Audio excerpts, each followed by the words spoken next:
नमस्कार दोस्तों, कल का सम्राट न्यूज़ और पब्लिक साथी और प्रथम पब्लिक पुलिस प्रेस के संयुक्त कार्यक्रम में आज हम मौजूद हैं। Journalist association of Rajasthan Pradesh Rajasthan इकाई के प्रदेश उपाध्यक्ष श्रीमान विजय कुमार मौर्य जी।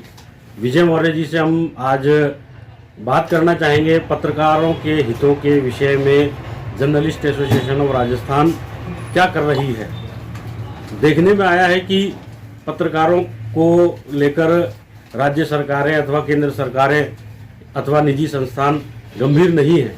ऐसे में हम जानना चाहेंगे हमारे प्रदेश उपाध्यक्ष महोदय से कि आखिर journalist association of Rajasthan jar पत्रकारों के हितों के विषय में क्या प्रमुख एहतियात या कदम उठा रही है। विजय जी। यूँ तो जार तो बराबर संघर्ष कर रही है पत्रकारों के लिए, लेकिन पिछले कई सालों से पत्रकार सुरक्षा कानून को लेकर जो विषय अपन देख रहे हैं कि बहुत ज़्यादा सुर्खियों में रहता है। ये नहीं चाहे देहात की सरकारें हों, शहरों की हों, राज्य सरकार हो या केंद्र सरकार हो, यहाँ वहाँ पत्रकारों के साथ अभद्रता की घटनाएं, मारपीट और यहाँ तक कि कई जगह उनको जान भी गंवानी पड़ी है। देखिए ये तो पत्रकार पीड़ित हैं इससे। हम आपसे जानना चाह रहे हैं कि जार जर्नलिस्ट एसोसिएशन और राजस्थान इस पर राज्य सरकारों को अथवा केंद्र सरकारों को कोई विशेष कानून बनाने के लिए बाध्य कर पा रही है। ये पिछले 3-4 साल से एकदम तेज गति से इस पे काम चल रहा है। यहाँ तक कि जो अगर राजस्थान के मसले में बात करें तो जब सरकार आई थी तो इतना अधिक दबाव डाला था जार ने कि उन्हें अपने चुनावी घोषणा पत्र में उसको लेना पड़ा था कि पत्रकार सुरक्षा कानून बनाएंगे। अब ये बात अलग होती है कि सत्ता आने के बाद में वो सरकारें बड़ी लचर तरीके से लेती हैं पत्रकारों को, क्योंकि सत्ता से काबिज हो जाने के बाद उनका एकाधिकार हो जाता है हर चीज़ पे, शासन प्रशासन का।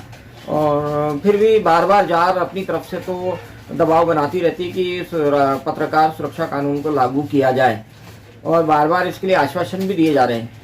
लेकिन अब उस पर कब अमल होगा, क्या होगा, ये भी काल के उसमें छिपा हुआ है, क्योंकि अंत में सारे अधिकार सर्वाधिकार शासन करने वाली सत्ता के पास होते हैं। दूसरा मैं जानना चाहूँगा उपाध्यक्ष जी से, विजय मौर्य जी से, कि मजीठिया के विषय में जैसा कि देखने में आया है कि कई निजी संस्थान जो हैं, मीडिया हाउस पब्लिकेशन घराने जो हैं, वो मजीठिया का पूर्णतया पालन नहीं कर रहे हैं। तो इस विषय में जर्नलिस्ट एसोसिएशन ऑफ राजस्थान की तरफ से क्या कुछ इनिशिएटिव लिए गए हैं। मजीठिया का जहाँ नाम आता है ना, यूँ मान लीजिए कि एक दुखती नस है मीडिया घरानों के लिए, उनके मालिकों के लिए, क्योंकि जो कुछ मजीठिया का मायने है कि जो उनके हक हैं पत्रकारों के, खासतौर से आर्थिक पक्ष। पत्रकार बहुत गरीब होता है, यूँ कहते हैं श्रमजीवी होता है, उसके बाद आय का कोई दूसरा स्रोत नहीं होता। वो किसी संस्थान में काम कर रहा होता, बदले में उसमें तनख्वाह के रूप में पारिश्रमिक मिलता है, उससे उसका गुजारा होता है। लेकिन ये पारिश्रमिक भी वाजिब है अथवा नहीं, ये सबसे बड़ा सोचने का विषय था। मजीठिया का जो आ रहा है, ये मजीठिया आयोग जब बना तो ये पत्रकारों के हित के लिए बना था। पत्रकारों को ये मान लीजिए सरकार में वेतनमान होते हैं, इसी तरह मजीठिया आयोग था जो कि पत्रकारों का वेतन तय करता है, उसके लिए दिशा निर्देश प्रदान करता है।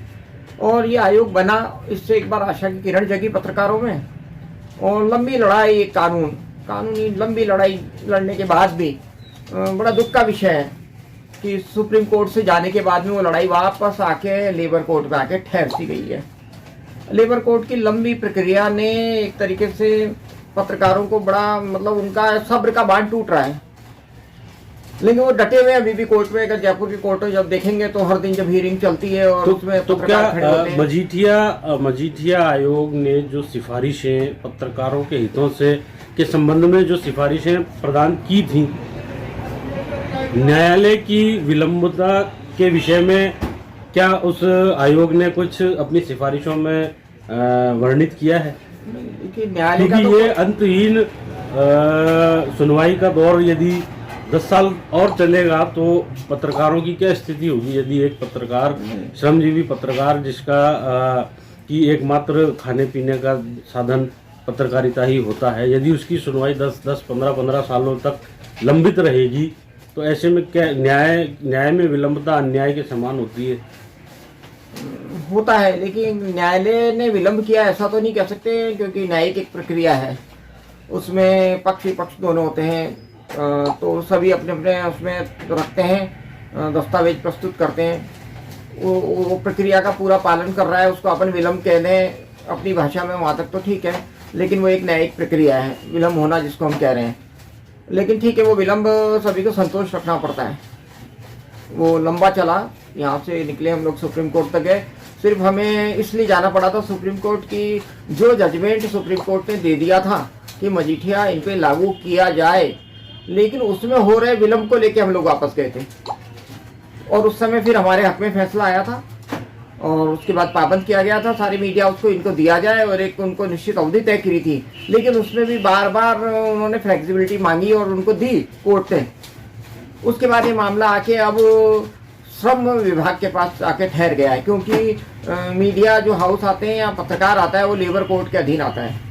उसके सभी जो लाभ हानि सबका जो भी निर्णय करना है वो लेबर कोर्ट को करना होता है। तो अभी प्रक्रिया चल रही है, और खासतौर से अच्छी बात है कि राजस्थान के पत्रकार इस मामले में अग्रणी हैं, देश के लिए मिसाल हैं, क्योंकि उनका केस जो मिसाल बनेगा, वो जिस तरीके से लड़ रहे हैं, जूझ रहे हैं। जयपुर में जब आप देखेंगे रोज डेली हियरिंग होती है, वहाँ पत्रकारों का हौसला देखने को मिलेगा। ठीक है, नौकरी गई है कई लोगों की, न्याय के लिए अगर नौकरी गंवा दी है, उन्होंने संघर्ष कर रहे हैं, और अच्छी बात ये कि बाकी पत्रकार जो होते हैं उनको मदद कर रहे हैं, इससे उनका भी हौसला बना हुआ है। नौकरी उनकी जा चुकी है, इसमें कोई दोहराए नहीं है। कम से कम मजीठिया की मांग करने वाले सैकड़ों पत्रकारों को अपनी नौकरी से हाथ धोना पड़ा है। लेकिन अच्छी बात यह है कि सभी एक दूसरे का साथ दे रहे हैं और न्यायिक प्रक्रिया में विश्वास रखे हुए हैं। ठीक है विजय मौर्य जी, ये तो हुई पत्रकारों के हितों के संबंध में बातें, जिसमें कि journalist association of Rajasthan jar अपनी महत्वपूर्ण भूमिका प्रदेश में निभा रहा है। दूसरा हम जानना चाहेंगे विजय मौर्य जी से कि वर्तमान में जो पत्रकारिता का स्तर गिर रहा है, ठीक है, पत्रकारों के हितों के विषय में तो हम बात कर सकते हैं, कर लेते हैं, लेकिन पत्रकारिता का जो स्तर गिर रहा है उस विषय में कौन बात करेगा या इस विषय पर कौन इनिशिएटिव लेगा? इस विषय में जर्नलिस्ट एसोसिएशन क्या कोई कोड ऑफ कंडक्ट जैसा कुछ लाने के पर विचार कर रही है? विषय ऐसा है जो बराबर इसको कहते हैं, इस विषय को लेकर विवाद भी खड़े होते रहे, जबकि सबसे एक ही शब्द होता है इसके लिए, स्व अनुशासन। खुद अपनी सीमाएं और अपना अनुशासन तय करना पड़ेगा। स्तर गिरने के लिए अच्छा होता है हम नवाचार करते हैं, नवाचार जब भी करते हैं तो उसके अंदर स्व अनुशासन रखें, तो उससे पत्रकारिता भी बिना बेदाग बनी रहेगी। और यानी कि आप ये कहना चाहते हैं कि पत्रकार को अपने आप पर स्वयं ही अनुशासन रखना होगा, लेकिन उसमें कहीं ना कहीं उसकी आर्थिक स्थिति उसे बाध्य करती है। जैसे कि किसी खबर को उसे दबाने के लिए यदि कुछ प्रलोभन दिए जाते हैं, तो चूंकि उसका जो मीडिया घराना है जहां वो काम कर रहा है, उसे कम पैसा दिया जा रहा है, 5-6 हज़ार रुपये में आजकल लोग पत्रकार रख लेते हैं, तो 5-6 हज़ार में जाहिर सी बात है कि उसका घर खर्च नहीं चलता है, तो उस प्रलोभन में आ जाता है। तो ऐसे में वो अपना स्वयं किस प्रकार रखेगा? इसके लिए एक ही बात होती है, जो लोग मीडिया में आने को एक ग्लैमरस जॉब जो कह रहे हैं ना, जो इस भ्रम को लेकर आते हैं कि एक ग्लैमर रूप में मानकर मीडिया में जो प्रवेश कर रहे हैं, उन्हें आखिर में बहुत परेशानी का सामना करना पड़ता है। मीडिया कोई ग्लैमर नहीं है। ये बहुत अच्छी बात कही है, बहुत बड़ी जिम्मेदारी है। ये बहुत अच्छी बात है। आप क्या सोच रहे हैं, आप क्या लिख रहे हैं, ये आपका लिखा हुआ हजारों लोगों के बीच में जाता है, वो एक विचार बनता है। आप सिर्फ ग्लैमर नहीं कह सकते मीडिया को, मीडिया एक बहुत बड़ी जिम्मेदारी है, और उस जिम्मेदारी के लिए आपको स्वीकारना पड़ेगा कि अगर आप उस मीडिया लाइन में हैं तो वाकई में आप जिम्मेदारी से काम करें, तभी उसके रिजल्ट आएंगे। सिर्फ ग्लैमर मान के तात्कालिक परिस्थितियों के हिसाब से आना और फिर चले जाना, ऐसा देखा अभी वर्तमान में देखते हैं हम, अचानक देखते हैं हम टीवी पे कुछ चेहरे उभरते हैं और एकदम हाई प्रोफाइल हो जाते हैं, उसके अचानक ही वो गायब हो जाते हैं। खासतौर से प्रिंट मीडिया में एक ठहराव सा लग रहा है, लेकिन ये ठहराव है तो समय के साथ जब भी नवाचार होगा, एकदम कोई भी चीज़ का बूम आएगा वापस। हाँ, प्रिंट मीडिया थोड़ा ठहरा हुआ लग रहा है इन दिनों, क्योंकि सोशल मीडिया बहुत तेज़ी से हावी होता जा रहा है। आज ब्रेकिंग कुछ नहीं है मीडिया के पास में, जहाँ कहीं घटना दुर्घटना ऐसी होती है वो व्हाट्सएप पे पहले ही ब्रेक हो जाती है, तो ब्रेकिंग करने के लिए मीडिया के पास कुछ बचा ही नहीं है। अब आपको बहुत बारीकी से स्पेशल टास्क लेके काम करना होगा। सामान्य दिनों की घटनाएं और ये कोई खबरें नहीं बन रही है, ये व्हाट्सएप पे दौड़ रही हैं, आपको स्पेशल टास्क लेके काम करना ही पड़ेगा, तभी मीडिया सही मायने के अंदर वापस अपने आप को प्रतिष्ठापित कर पाएगा, आम पाठक के बीच में भी और आमजन के बीच में भी। तो ये थे journalist association of Rajasthan jar के प्रदेश उपाध्यक्ष विजय मौर्य जी। इनसे हमने जाना पत्रकारों के हितों के विषय में एवं पत्रकारिता के गिरते स्तर के विषय में बहुत अच्छी बातें की, बहुत अच्छा सार निकल करके आया विजय मौर्य जी से बात करने पर। आदरणीय विजय मौर्य जी का मैं धन्यवाद करना चाहूँगा कि उन्होंने कल का सम्राट न्यूज़ और पब्लिक साथी न्यूज़ के लिए ये विशेष एक इंटरव्यू दिया। धन्यवाद विजय जी।